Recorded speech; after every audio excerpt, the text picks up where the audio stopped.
Hello everyone, welcome to my new video. ইতালিতে আইছি 2 মাস হয়ে গেছে। আপনাদেরকে বলছি যে সাদা সৌজন্য পাইছি, কদসি পাইছি, কিন্তু পরে যে হলুদ সৌজন্য পাইছি বা রেসিডেন্ট পাইছি এইসব কথা আপনাদেরকে বলা হয় নাই। আর আমি আশাও করি নাই যে এত তাড়াতাড়ি পাইয়া যাম। ফিঙ্গার দিছি মাত্র 1 মাস 5 থেকে 10 দিন হয়েছে। তো এই 1 মাস 5-10 দিনের ভিতরে রেসিডেন্ট সহ পাইয়া গেছি। 3 বছরের রেসিডেন্ট পাইছি, হলুদ সৌজন্য পাইছি 6 মাসের। আমি ভাবছিলাম হয়তো বা 5-6 মাস লাগবে, কিন্তু আল্লাহ সহায় থাকার কারণে 1 মাসের ভিতরেই সবকিছু পাইয়ে গেছি। তাই যেদিন পাইছি ওই দিনই ভিডিওটা করতাম, কিন্তু ওই দিনই তাড়াহুড়ার কারণে আর কি করতে পারি নাই। কারণ ওই দিনই আবার একটা রেস্টুরেন্টে কাজের জন্য আর কি পেপারগুলো নিয়ে গেছিলাম, ওইখানে জমা দিছি। জমা দিয়ে 3 মাসের কন্ট্রাক্ট হয়েছে একটা রেস্টুরেন্টে। রেস্টুরেন্ট বলতে কি রিসোর্টে 3 মাসের কন্ট্রাক্ট করছি। তারপর থেকে ডিউটি শুরু করছি, তার কারণে সুযোগ আর পাই নাই যে ভিডিও করে আপনাদেরকে সবাইকে জানাবো যে আমি কাগজপাতি সবকিছু পাইয়ে গেছি বা জব নিছি। তো আজকে মূলত ভিডিওটা করার সুযোগটা পাইলাম কিভাবে, এখানে এসে বসে বসে আমার 4:30 থেকে রাত 1টা পর্যন্ত ডিউটি। কিন্তু 4:30 এখন পার হয়ে গেছে, কিন্তু এখনো গাড়ি আসে নাই।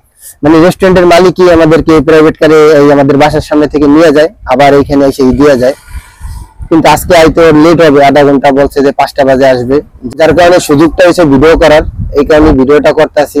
তো ওইখানে কাজ নিয়েছি অল্প বেতনে, কারণ আমি যদি চাইতাম যে বাগানে বা খেতে কাজ করার, যদি খেতে কাজ করার ইচ্ছা থাকতো তাহলে করতে পারতাম। করলে দেখা যায় বেতনটা একটু বেশি পাইতাম, এখন না হয় একটু কম পাই। খেতে কাজ করলে মাসে 2 লাখ 3 লাখ পাওয়া যাইতো, কিন্তু এখন একটু কম দিবে, এখানে 1.5 লাখের মতো আর কি বাংলাদেশি টাকায়।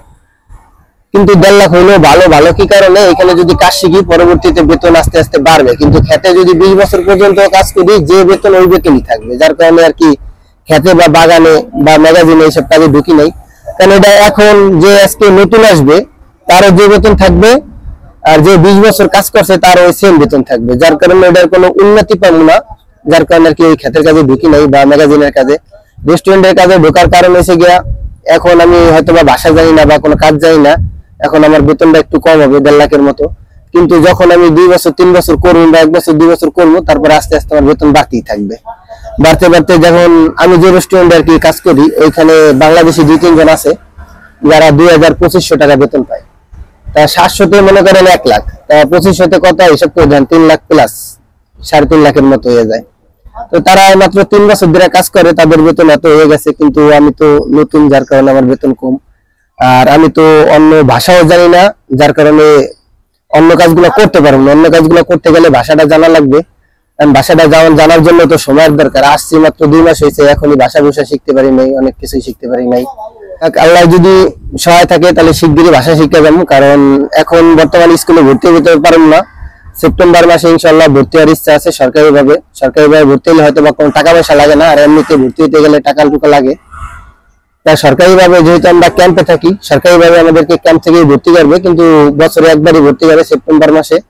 তাই সেপ্টেম্বর মাসে ভর্তি হওয়ার ইচ্ছা। তাই এই 2 মাস 3 মাস যা আছে, মানে এটা হচ্ছে গিয়া কাজ করে কিছু বাড়ি থেকে যেহেতু অনেক টাকা খরচ করে আইছি, তা কিছু টাকা পাঠাইতে থাকি। তারপরে দেখা যায় একবেলা কাজ করবো আর স্কুলে ভর্তি হবো। তারপর কাজও শেখা হয়ে যাবে, ভাষাও শেখা হয়ে যাবে। তারপর ইনশাল্লাহ বছর খানেক এইভাবে চলতে থাকলে তারপর ইনশাল্লাহ ভালো অন্য একটা রেস্টুরেন্টে গেলে তারপরে দেখা যায় বেতনটা অনেকটা বেশি বাইরে যাবে আস্তে আস্তে। সবাই জানানোর উদ্দেশ্যে ভিডিওটা করা। তো সবাই ভালো থাকবেন, সুস্থ থাকবেন। আল্লাহ হাফেজ, আসসালামু আলাইকুম।